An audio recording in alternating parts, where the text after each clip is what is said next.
Hi, my name is Andrea. I'm going to be talking to you guys today about veganism and vegetarianism, why these lifestyle choices are important, and why you guys should be considering them.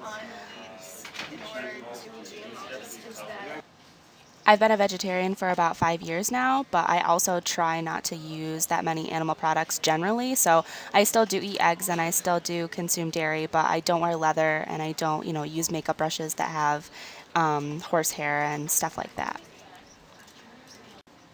The difference between vegetarians and vegans are that vegetarians just don't eat meat, but they are, however, still allowed to technically consume any other animal products. So they typically consume eggs and dairy still, and it's really up to them whether or not they're wearing leather and things like that.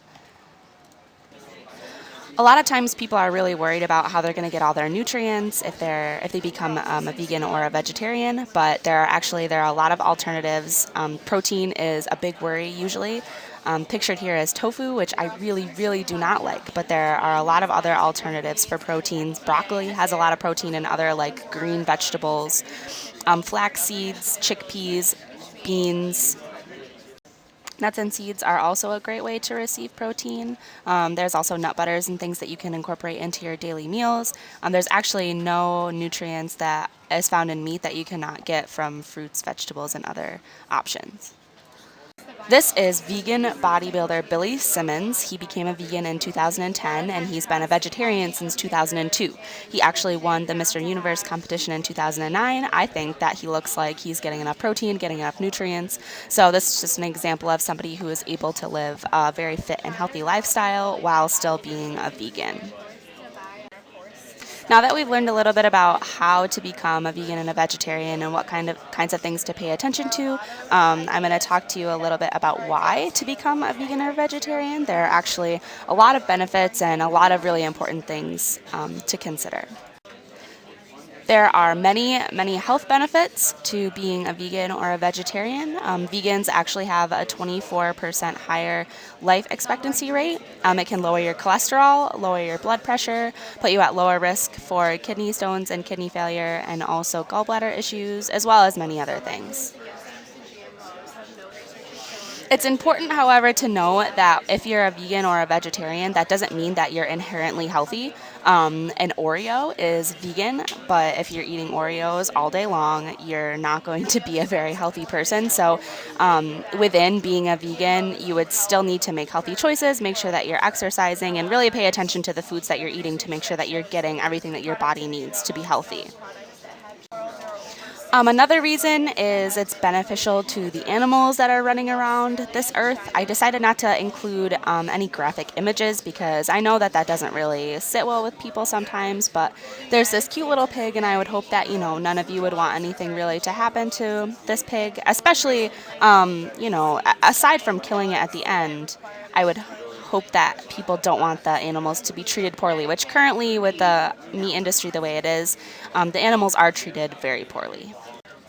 Another reason to consider veganism and vegetarianism is the meat industry is actually the number one cause of our world's pollution currently. They do not use resources as well as they should be, and it's just really not beneficial to the earth right now. The meat industry is actually the cause of 51% of the greenhouse gases that are here on Earth, which is the cause of global warming, which, for those of you who don't know, global warming is a really big issue. The ice caps are melting, the polar bears are dying, the climate is crazy. So if we cut down on the production in the meat industry, it would largely cut down on the amount of greenhouse gases that are being released into our atmosphere. Like I mentioned earlier, they are really not efficiently using resources. For example, it takes about 2,400 gallons of water to produce 1 pound of beef, whereas it takes about 240 pounds of water to produce 1 pound of tofu. So that's a lot less water, obviously, and all the water that they're using could be used other places. Actually, only 3% of the water on Earth is drinkable, so we're using that water to be producing food that isn't super necessary for our survival. The meat industry also isn't conducive for efficient land use. It takes 20 times more land to feed a carnivore because they have to grow the crops to feed the animals, to feed the carnivore, the person, as it does to feed a vegan. It doesn't take nearly as much land to grow the crops to feed a vegan person. So this land, I mean, if the food was going directly to the people instead of to the animals and then to the people, there would actually be a surplus of food, and it would be a lot cheaper to eat this way.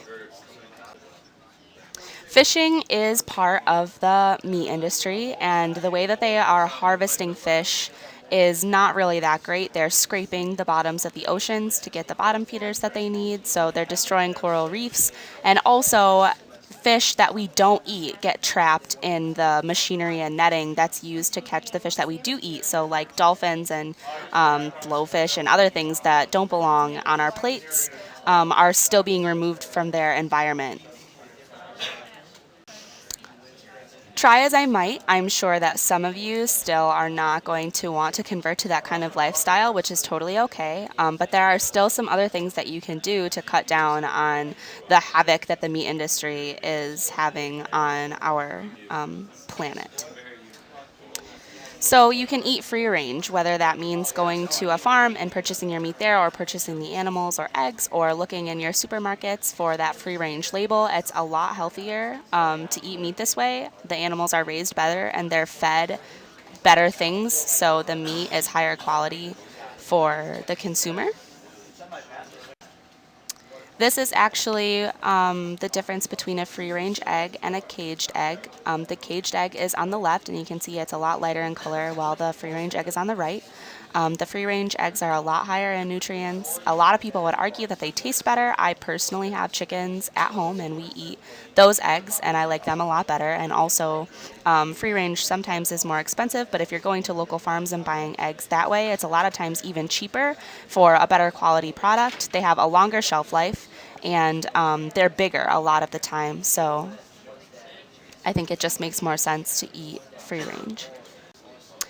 This is the difference between a caged chicken and a free-range chicken for meat. So this is actually the same chicken who was removed from the caged environment and allowed to live free-range for a couple of months, and he obviously drastically improved in appearance and health. And I don't eat meat anymore, but personally I would much rather eat the chicken on the right. He seems like he would be a lot more beneficial to me. You can also buy a cow or a pig, and you could buy literal cows or pigs, of course, but you can also go to local farms and buy a cow's worth of meat or a pig's worth of meat, and that can stay stored in your freezers for a very, very long time. And that way you know exactly where the meat's coming from.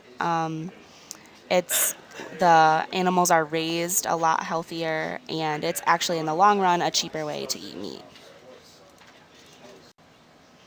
It's also a really good way to support your local farms who are being pushed out by, the big industrial meat industry farms. And it's also good to support your local farms just for crops and stuff too. If you see roadside stands or little setups that they're trying to sell and become successful, they're a lot more reliable. I would feel a lot better eating food where I know exactly where it came from. I know exactly what was put into it versus things from the store that you really have no idea what's in them.